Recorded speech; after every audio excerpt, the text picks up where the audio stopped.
What is China? The People's Republic of China, commonly known as China, is located in East Asia. It borders 14 nations, more than any other country in the world. It is the most populous state in the world, with over 1.3 billion citizens. While the world population is 6.8 billion, that means out of every 5 people in the world, 1 is Chinese. China is made up of 56 distinct ethnic groups, with Han Chinese making up 92% of its whole population. China is a single-party state governed by the Communist Party of China, whose power is enshrined in Chinese constitution. Though China is officially an atheist country, its religious roots lie within Confucianism, Buddhism, and Taoism, and from these most social and moral values are derived. There are also a significant number of Chinese Muslims who arrived via the Silk Road trade route and still retain their own distinct culture. History. China is one of the world's oldest civilizations, dating back more than 5 millennia and was ruled by successive dynasties until 1912. During this time, many great discoveries in the fields of science and technology were made, including the inventions of printing, paper, gunpowder, and the compass. This period also saw the construction of many landmarks, such as the Great Wall, which stretches over 4,000 miles, equals to 30 return travels from London to Paris. After a period of foreign occupation and civil war, the Communist Party of China, led by Mao, gained the control of mainland China in 1949 and established the People's Republic of China. The modern China of today is as much shaped by its past as it is rapidly abandoning old ways and looking to the future. While many of its big cities are comparable to any in the West, the underlying culture is still vastly different. Traveling outside large urban areas also highlights the growing disparity between rich and poor. Language. Chinese is the most widely spoken language in the world, as well as one of the most intelligible for foreigners. There are many regional dialects of Chinese, although the most widely spoken is Mandarin and Cantonese. Chinese characters evolved over time from earlier forms of hieroglyphs.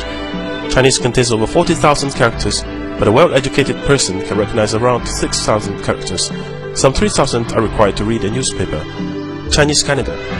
Chinese zodiac is a scheme that relates each year to an animal. This is the year of rabbit. Chinese New Year is the most important of the traditional Chinese holidays. Windows and doors will be decorated with red-colored paper cuts, and the couplets with popular themes of happiness, wealth, and longevity. On the eve of Chinese New Year, supper is a feast with families. The family will end the night with firecrackers. Early the next morning, children will meet their parents by wishing them a healthy and happy New Year, and receive money in red paper envelopes. Chinese people love red color, which symbolizes prosperity and good luck. The period around Chinese New Year is also the time of the largest human migration, when between 150 and 200 million migrant workers in China bring home their earnings and go to have reunion dinner with their families on Chinese New Year's Eve. Youth. Most married couples in China are subject to the one-child policy, which was introduced in 1979 to curb massive population growth. It is believed to have prevented more than 300 million births since then. Another consequence of the policy has been the emergence of so-called little emperors. A generation of self-centered consumers has developed. While the Chinese education system has rapidly developed, there remains a heavy emphasis on passing exams. The upshot of this is that exams dictate the curriculum. While Chinese students can master and memorize incredible amounts of knowledge and information, they often lack the ability to critically think, develop their own opinions, and engage in creative activities. Due to the propensity for preferring sons over daughters, China is facing a large population imbalance, with currently around 120 boys born for every 100 girls. By 2020, there will be 30 million more men than women. Economy. Since economic opening up and reform policy began in 1978, China's economy has grown 90 times bigger and is the fastest growing major economy in the world. China's annual average GDP growth is predicted to be 9.5% for the period of 2011 to 2015. It is the world's largest exporter and the second largest importer of goods. It is also now the world's second biggest consumer of luxury goods. It now has the world's second largest GDP at about $6 trillion, 40% of the United States. Although its per capita income of $4,300 is still low and puts China behind roughly 100 countries, China's growth has been uneven when comparing different geographic regions and the rural and urban areas. Development has also been mainly concentrated in the eastern coastal regions, while the remainder of the country are left behind. In the past decade, China's cities expanded at an average rate of 10% annually, a scale unprecedented in human history. China is a country crazy for skyscrapers to show its economic booming. More than 200 skyscrapers are being built here now. Within the next 3 years, there will be 1 skyscraper completed every 5 days in China, which will make the total 800 in 5 years' time, 4 times as many in the States. China is the world factory. 1 out of every 3 household appliances, 3 toys, 2 pairs of shoes, 2 shirts are made in China. It has now become the world's largest energy consumer, but relies on coal to supply about 70% of its energy needs. Leading Chinese environmental campaigners have warned that water pollution is one of the most serious threats facing China now. Yet with $34.6 billion invested in clean technology in 2009, China is the world's leading investor in renewable energy technologies. China produces more wind turbines and solar panels than each year than any other country in the world. Food. Being such a large and ethnically diverse country, each region has its own local specialities which the Chinese are often keen to try and introduce to others. Generally, you will find hot and spicy food in the west and the central China, and a cooler food in the south and the north. A Chinese dining table is usually round, allowing everyone to engage equally in conversation. It will be set empty bowls, plates, and chopsticks for each person. Food dishes are placed into the center of the table to be shared between everyone. Don't be put off if you see people spitting bones or seeds onto the plate. This is perfectly normal. Contrary to what you might find in your local Chinatown, Chinese food is generally healthy and often beautifully presented. Texture, flavor, color, and aroma are key considerations for all Chinese cooks, even above nutrition contents. Chinese dining is about showing respect and hospitality for the guests, and is often used as an extension of the boardroom. Heavy drinking is often part of doing business, and it is expected that you will keep up with the others. If you do not want to drink alcohol, make it clear before you start. Core concept. Face. 面子. The concept of face can be loosely described as someone's social status or reputation in the eyes of others.